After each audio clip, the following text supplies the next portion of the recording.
La 23e conférence de la Convention cadre des Nations Unies sur les changements climatiques s'est tenue à Bonn en Allemagne du 6 au 17 novembre 2017.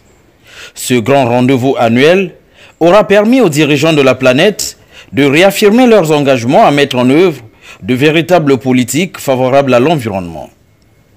Le président congolais Denis Sassou Nguesso, dont le combat pour la protection de l'environnement date de plus d'une trentaine d'années, est monté au créneau pour rappeler la nécessité d'agir en faveur de l'humanité. Comme à Paris et à Marrakech, je souhaite vivement que les délibérations de la COP23 de Bonn puissent combler les espoirs de millions d'hommes et de femmes qui subissent chaque jour à travers le monde les effets néfastes du changement climatique.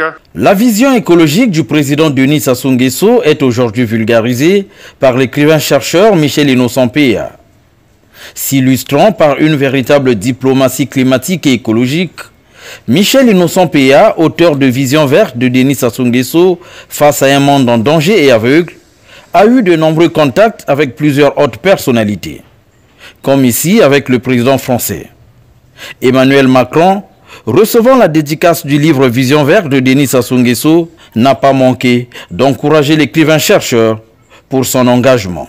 Développer les investissements verts, le financement de projets concrets, avoir un engagement qui permette de compenser la sortie des États-Unis de l'accord de Paris, mais surtout avoir des engagements concrets, une série de solutions pour l'Afrique, pour le Pacifique, l'Europe, les États-Unis, l'Amérique du Sud, c'est-à-dire l'ensemble des zones géographiques concernées par la transition.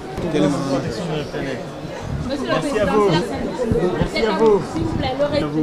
Beaucoup de courage pour le leadership. Merci à vous. Merci pour l'engagement pour le climat. Merci au président.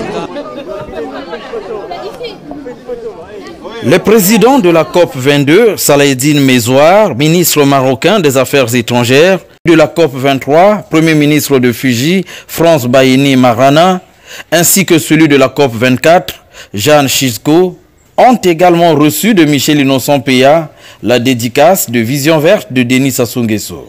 Parce qu'il est d'importance aujourd'hui de gérer ces questions climatiques, de gérer ces questions environnementales. Nous sommes les plus grandes victimes. Et il nous faut vraiment assurément réagir. Parce que pour certains, c'est encore une utopie de penser que la planète est en train de souffrir de la déréglementation climatique et autres. Donc il nous faut réagir. L'écrivain-chercheur qui a activement participé aux ateliers de la COP23 ne s'est pas empêché d'éclairer l'esprit de son ouvrage. Le combat d'aujourd'hui n'est pas seulement un combat des dirigeants, mais c'est aussi le combat des entreprises, des ONG, de la société civile. De prendre aussi en marche ce train dont les initiateurs sont Denis Sassou Nguesso et bien d'autres. Ces explications de l'auteur de Vision verte de Denis Sassou Nguesso ont suscité la réaction d'un conférencier. Mettre en exergue le volet économique, le volet social et le volet environnemental pour un développement durable, puisque REDD+, nous avons dit, c'est un outil de développement durable. Donc nous devons veiller à ça et vous en tant que porteur de ce message fort de Vision verte, vous êtes dans la REDD+. Autre personnalité ayant reçu cet ouvrage sur Denis Sassou Nguesso, c'est Jean Jouzel, prix Nobel de la paix 2017 et vice-président du groupe d'experts intergouvernemental sur l'évolution climatique. Le réchauffement sera aussi marqué en Afrique. Il ne faut surtout pas penser que des pays déjà chauds ne continueraient pas à se réchauffer. C'est un des problèmes auxquels donc, je crois qu'une des premières choses qu'il y a à faire dans des pays comme les vôtres, c'est disons de l'urbanisme qui permettent en tout cas de faire face aux canicules qui seront de plus en plus importantes. Michel Innocent-Péa a également échangé avec Nazat Chamin Khan, négociatrice en chef de Fidji. Merci beaucoup.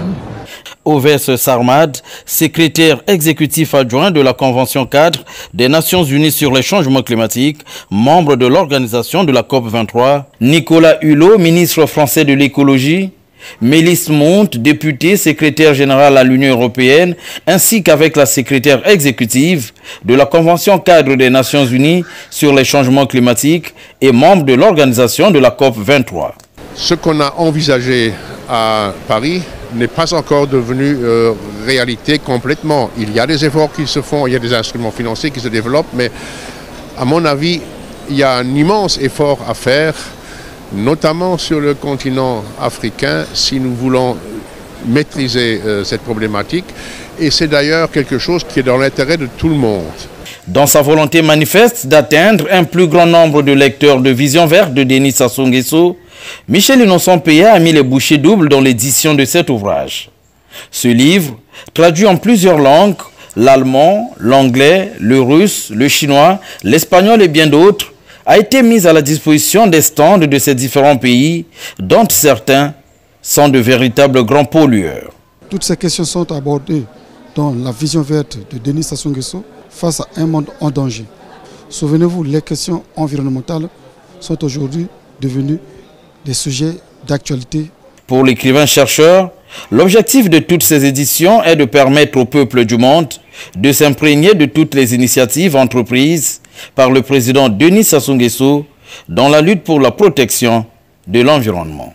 Le livre met en valeur justement les efforts fournis par un dirigeant africain, notamment son excellence Denis Sassou Nguesso, et qui depuis une trentaine d'années est au service de la planète. Et c'est pourquoi nous saisissons l'occasion de mettre à la disposition des peuples cet ouvrage. Il s'imprègne pour appuyer l'initiative. Toujours dans cette vision, Michel Innocent Péa a remis des exemplaires de l'ouvrage Vision Verte de Denis Sassou Nguesso à plusieurs structures et organismes, à l'image de l'UNESCO, des Nations Unies, du Fonds vert pour le climat et de la Banque européenne d'investissement. Au stand allemand de la COP 23, les ouvrages ont été réceptionnés par le représentant du gouvernement. Merci